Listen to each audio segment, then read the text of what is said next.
أهلا متابعيني في الحلقة الأخيرة من مسلسل نعمة. بتبدأ بوجود نعمة في المستشفى والكل في حالة ذهول من خبر حملها، وبعد كده بيروحوا البيت وبيفكروا يعملوا ايه مع صلاح خصوصا بعد حمل نعمة.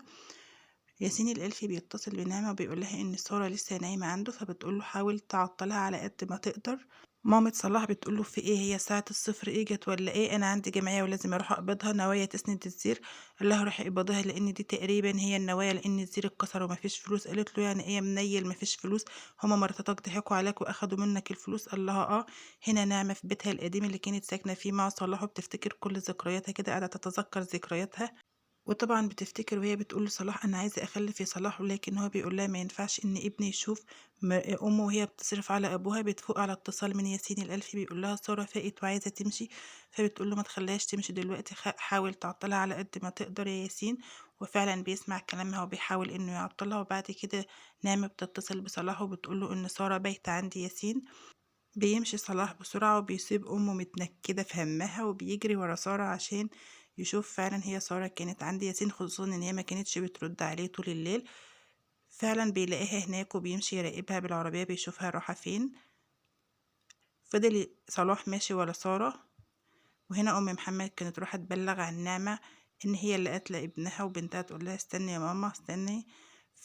سارة في طريقها للبنك عشان تحط الفلوس، وصلاح مازال بيراقبها.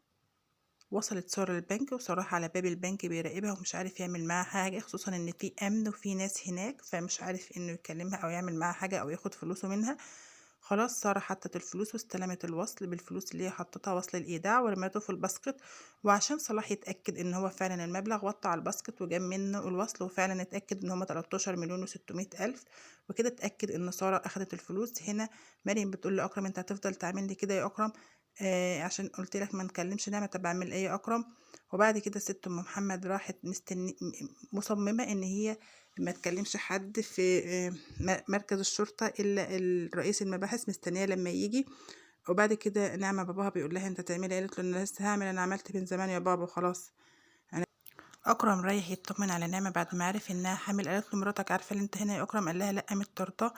نزل لقى مراته على السلم بتقول له اعمل لك ايه عشان تنساها؟ اعمل لك ايه؟ قال لها خليكي جنبي وحبيني. سارة هنا بتكلم ياسين الألفي وبتقول له صلاح مكلمني حوالي 200 ألف مرة. ولقت سارة بتكلم ياسين الألفي بتقول له انت وحشتني، وبتقول له صلاح مكلمني حوالي 200 ألف مرة، يا ريته كان مات، انا قلت ده انه مات او اي حاجة. هنا دخل عليها صلاح وقال لها وانا ما وحشتكيش يا سارة، خصوصا ان هو كان قاعد بيسمعها واقف بيسمعها على الباب.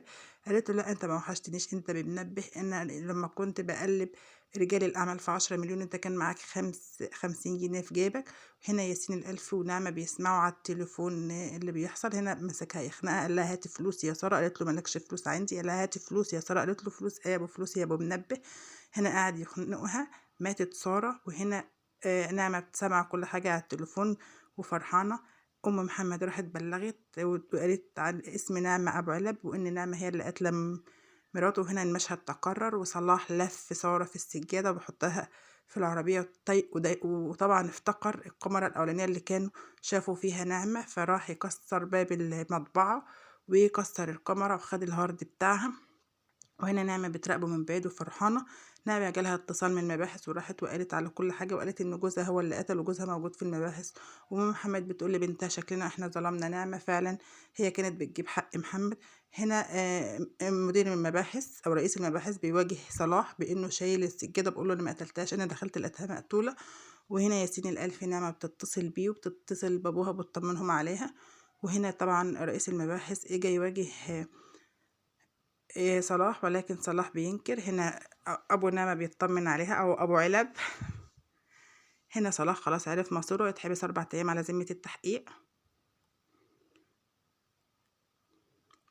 هنا نعمة بتقول لياسين خلاص أنا مش هينفع أتجوزك وكده، أنا حامل وهربي ابني ومش هنزله.